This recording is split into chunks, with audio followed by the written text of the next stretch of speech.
سورة البقرة مدنية ولها 287 آية.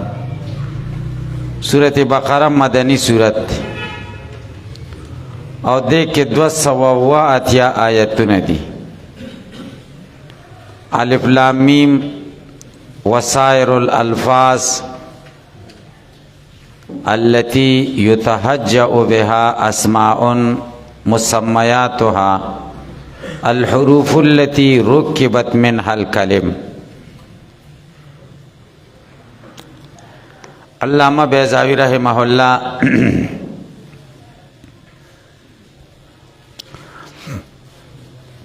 دا الفاظ مقطعات و متعلق دے ابتدا کی دیر طویل بحث کئی. اختصار سرا یو سلور مباحث ذکر کئی. اول الف لام میم کی یو نحوی بحث دا بد ابتداء جاری ولما كانت مسمياتها حروفا پوری. دویم بحث الفاظ مقطعات کی در رسم الخط متعلق یو بحث دا ولما كانت مسمياتها نجاری وهي ما لم تلها العامل موقوفا دیزے پوری. دریم بحث الفاظ مقطعات کی پا اعتبار دا اعراب و بنا سرا یو دریم نحوی بحث دا بدی زینی وہی ما لم تلها العوامل. سلورم بحث الفاظ تہجی پا اوائل دو سورو کی ولی روڑے شد دی وجہ صدا دا بذکر چی ثم ان مسمیاتها لما کانت. اول بحث الف لام میم او تمام الفاظ مقطعات کی یو نحوی بحث هغه دا دے چی دا مشہور دا دی تخلق حروف مقطعات ہوئی. مقطعات ورتزکوئی مقطعات دا تقطیع نہ دے تقطیع جدا جدا ویل دا جدا جدا ویل کی گی الف لام میم علم بنوائی بلکہ جدا جدا ذکر ورطا مقطعات ہوئی. دا حروف دیو کا اسما دی نہ مشہور خدا دا چی دا حروف دی ذکر ورطا حروف مقطعات ہوئی. خدا غلط مشہور دا. علامہ بیضاوی رحمہ اللہ وی دا اسما دی او مسمیات دی حروف دی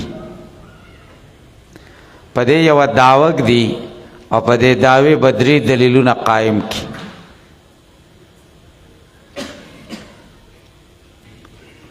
دعوی دادا چھ الف لام میم نا بلکہ طول الفاظ مقطعات چھ پکم باندے حروف شمیرل کی گی.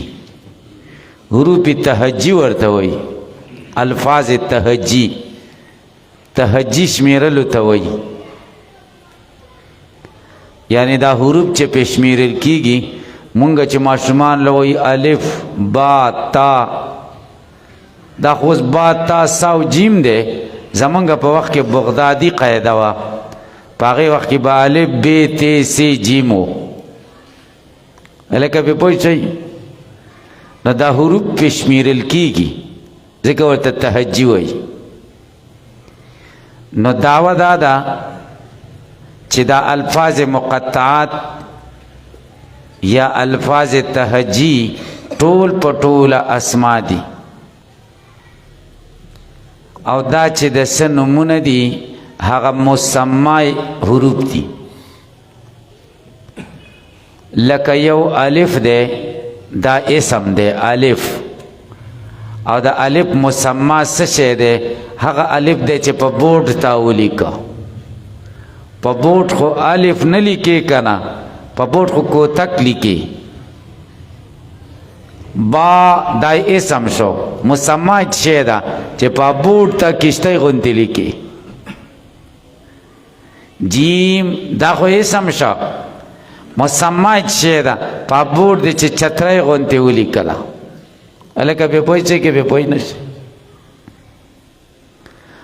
نو دی وی الف لام میم وسائر الالفاظ او ټول الفاظ التي هغه يتهجأ بها چشمیرل کیږي په هغه باندې حروف پشمیرل کیږي. اسماء دا اسماء دي، مسمياتها الحروف التي ركبت منها الكلم. د دې مسميات هغه حروف دي چې کلمې د دې نه مرکب دي، کلمات ته مرکب دي، لکه زید د زا یا دال نه مرکب دي. الکه په پوه شئ. نو دعوه دا شو چې الفاظ مقطعات اسما دي او کم مسميات چې دي هاي حروف دي، مسميات حروف دي. دلیل سره درې دلیلونه. اول دلیل لدخولها په حد الاسم، د وجه د دخول د دینه په تعریف د اسم کې. د الفاظ مقطعات په تعریف د اسم کې داخل دي. ولی ځکه اسم څه ته وایي چې دلالت په معنا مستقله کوي بالمفهومیت او اقتران به زمان پکې نه وي. دا دلالت په معنا کوي، مسمى معنا ده کنه، او اقتران به زمان پکې نشته. گویا کې د اسم تعریف په دې صادقیږي، او هر هغه شی چې د اسم تعریف په صادقیږي هغه اسمي الفاظ مقطعات هم اسم شو.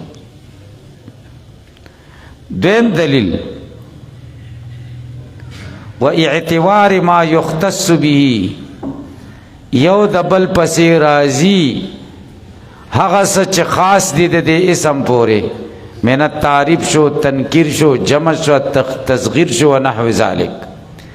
یعنی د دې دویم دلیل خلاصه دا ده چې خواص معظمه او مکبره د اسم کم دي هغه پې راځي.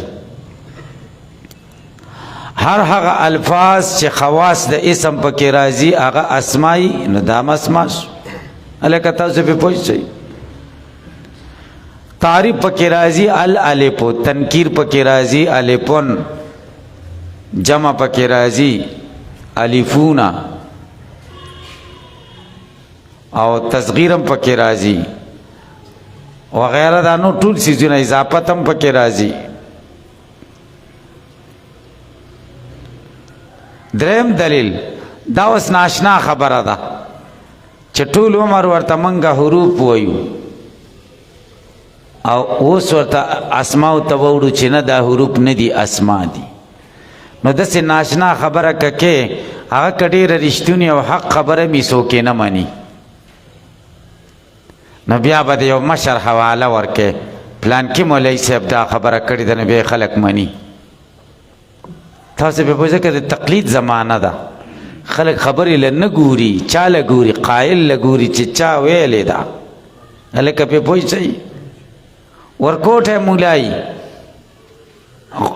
او هغه چې کوم دی ډېره مضبوطه خبره وکړي څوک یې نه مني، او غټ مولای مالداره چې ګاډی ورسره وي او شاته ورپسې د دغه والا روانې ټوپکو والا، او جامې هم چې کوم دی واسکټ هم یو شاني، د یو شان کپړې نه کړی.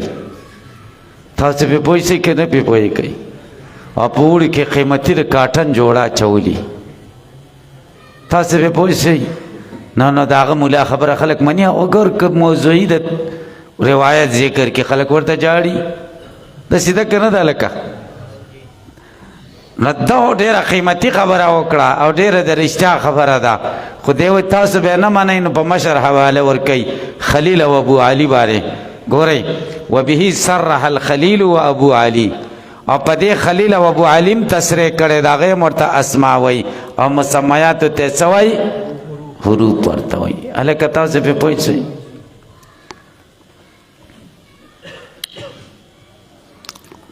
دا دریم دلیل شي. وما روى ابن مسعود انه قال، دا یو اعتراض دا دفع کوي. اعتراض دا دی چې تا الفاظ مقطعات ته اسماء ویلې، حال دا دی چې حدیث د ابن مسعود کې ورته حروف ویل شوي دي. څنګه؟ هغه چې روایت کړی د ابن مسعود انه قال من قرأ حرفا من کتاب الله، چا چې یو حرف د کتاب الله ولوسته فله حسنه، د دپاره نیکي ده. والحسنه بعشر امثالها، او نیکی په لس چنده ده. بیا وایي لا اقول زه دا نه ویم چې الف لام میم یو حرف دی او لس نیکی دي، بل الفن حرفن ولامن حرفن و میمن حرفن. الف حرف دی، لام حرف دی، میم حرف دی. ته وایي الف لام میم دا اسما دي او حدیث کې ورته حرفونه ویل شو. تاسو په سوال پوه شوئ؟ علامه بیضاوی دوه جواب کوي. یو جواب فل مراد سره، خلاصه د دې جواب دا ده چې دلته د حرفون نحوي حرف نه دی مراد. ولی؟ ځکه دا د رسول الله صلی الله علیه وسلم حدیث دی او د نحوي حرف وروسته پیدا شوی دی، هغه یو عرف مجدد دی. تاسو به پوه شئ. نو هلته حرف په معنا لغوي سره دی. الف یو طرف دی، یو حصه ده، لام یو حصه ده، میم یو حصه ده. هلکه به پوه شئ. فالمراد به مراد په دې سره غیر المعنى الذي، غیر د هغې معنا نه اصطلح علی چې اصطلاح په هغې قایمه شوې ده، چې کوم حرف باندې اصطلاح قایمه شوې ده هغه حرف نه دی. فإن تخصیصه به، تخصیص د دې په دې اصطلاح سره عرف مجدد دی، یو نوی عرف دی وروسته د نبی علیه السلام نه ایښودل شوی. بل المراد المعنى اللغوي، بلکې مراد شی دی معنا لغوي ده. دا یو جواب شو. دویم جواب دا دی چې وایي الفون حرفون، الفون حرفون معنا دا ده چې مدلول د الف حرف دی. الف ته حرف وایي په اعتبار د مدلول سره. نو دا به داسې شي اطلاق د اسم د مدلول وشي په دال باندې. د مدلول نوم چې حرف دی دا به دال لکې ښودی شي چې الفون دی. هلکه پې پوه شي. الف دال دی او ای مدلول دی ا. با دال دی با دای مدلول دی. نو حرف چې وای دای مدلول ته وای. چې ابن مسعود په حدیث کې الفون حرفون د دې معنا دا ده چې مدلول د الف حرف دی.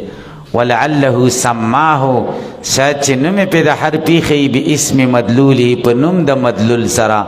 نو دا به تسمیه د دال چې په اسم د مدلول سره. هلکه تاسو پې پوه شئ.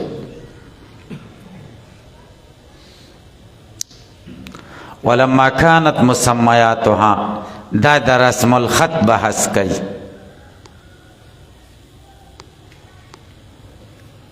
مسما خو بسیط دی او اسماء چې کوم دي دا مرکبات دي. صحیح شو. مسما بدا او اسم باون تاون. تاسو په پوه شئ. نو اوس داسې چللی چې کله د اسم شروع کې او تلفظ پې کې، نو په اسم چې ته تلفظ کې نو شروع به د مسما نه کې. شروع به د څه نه کې؟ د مسما نه. لکه باون د دې مسما چې ده با، نو ته په با کې شروع د چا نه کې؟ د با نه کې. تا کې شروع د چا نه کې؟ تاسې پې پوه شئ. جیم دې کې د شروع د چا نه وکړه؟ د مسما نه دې شروع وکړه. په دې ټولو کې شروع د چا نه کې؟ د مسما نه کې. دا ولې چې په مسما باندې اول ستا غوږونه وکړنګېږي. ګورئ ولما كانت مسمياتها، هر کله چې مسمیات د دې اسماء حروفا وحدانا حروف بسیطه وهي او دا اسماء مرکبه مرکب دي نو صدرت بها مصدر کړي شو دا اسماء بها په دې مسمیاتو ليكون تادیتها بالمسمى چې ادا کېدل د دې اسماء په مسمى سره اول ما يقرع السماء اول هغه څه چې غوږونه وکړنګي الکه غوږونه څه کی تاسو په دې پوښتنه واستعيرت الحمزه دا دغه د اعتراض ده خلاصه د اعتراض ده الف صحیح شو او د دې دغه چې کوم ده مسمى څه ده ها ان ده اكو تک ده هغه کې باندې حرکت نشته کنه حرکت اوبانه خو حرکت ته کنه لکه په پوښتنه نو هغه کو تک په ابتدا د الف کې نه دی راوړل شوی بلکې حمزه دی راوړل متحرک چې خو حمزه یې کنه الکه تاسو په پوښتنه کې به پوه نه شئ نو شروع د الف دی د مسمانه او نکړه بلکې د څه نه دی وکړه د حمزه نه دی وکړه وای دا اولی دوی دلته مجبوری ده کنه چې ابتدا به ساکن راته واستعيرت الحمزه پس سوال را واخیستل شو حمزه مکان الالف په زید الف لتعذر الابتداء بها ځکه متعذر و ابتدا په الف سره دا دو بحث شو دریم د اعراب او د بنا بحث دا معربات دي که مبنی دي دا وای چې دا معرب دي په حالت د وقف کې دا معرب دي خو اعراب پنشتا ولی ځکه نه موجب شته چې عامل دی او نه مقتضی شته چې فاعلیت او مفعولیت او اضافت صحیح شو نو معرب دي خو بالقوه او چې کله ورسره عامل راشي نو معرب شو بالفعل الکه په پوښي وهي دا اسماء ما لم تلح العوامل ترسو چې دې عوامل نه نږدې شي موقوف دي خالد د اعرابنا ولی خالد د اعرابنا لفقد موجبه ومقتضيه ځکه موجب هم نشته چې عامل د اعراب موجب دی باعث او مقتضی هم نشته چې فاعلیت او مفعولیت او اضافت لكنها قابلة إياه لیکن دا اسماء قابل دی ایاه د دی اعراب ومعرضة لو پیش کړل شوی دی اعراب تا ولی اذ لم تناسب مبنی الاصل ځکه دا مناسب ندی د مبنی الاصل سره الکه په پوښتنه لکه زید عمر بکر چې عامل ور سره نه تاسو په پوښتنه معربات دي کنه هغه اختلاف تاسو په کې ویل کنه تاسو په پوښتنه ولذلك قيل صاد قاف یلکه یو بنا د اعراب ده یو سکون د اعراب ده یو سکون د بنا ده تاسو په پوښتنه سکون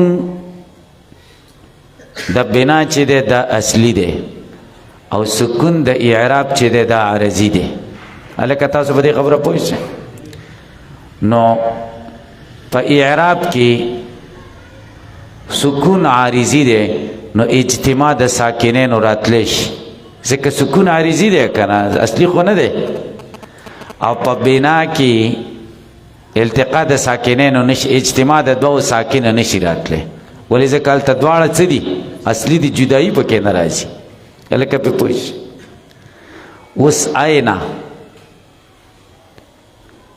هؤلاء حیثو آئینا دا خو مبنی بر سکونو کنا اصل په بنا علی سکون ده کنا خدا فتحم د صد وجه نه ورکړه چې اجتماع د ساکنینو را نشي ولی ځکه اجتماع د ساکنینو جایزه نه ده او دا دویم ساکن د چا دی د مبنی ساکن دی د بنا سکون دی نو فتحی باندې د مبنی کړه هؤلاء الته د مبنی بر کسره کا حیثو الته د مبنی بر ضمک او صاد قاف الته اجتماع د ساکنین راغلی دا صاد کې د دال او د الف قاف کې د الف او د فا ولی ځکه هغه سکون د اعراب دی الکه په پوښي نو چې الته اجتماع د ساکنینو جایز ده نو موږ پوښو چې د صاد او قاف معربات دي الکه په پوښي ګورئ ولذلك دی وجنا قیل ویل کیږي صاد وقاف مجموعا فيه ما بين الساکنین په داسې حال کې چې جمع شوی دا په دې کې د ساکنینو ولم يعامل معامله عینا دې سره معامله نه کیږي معامله د عینا او د هؤلاء او د حیثو دې پر پوښي بس درود شریف الله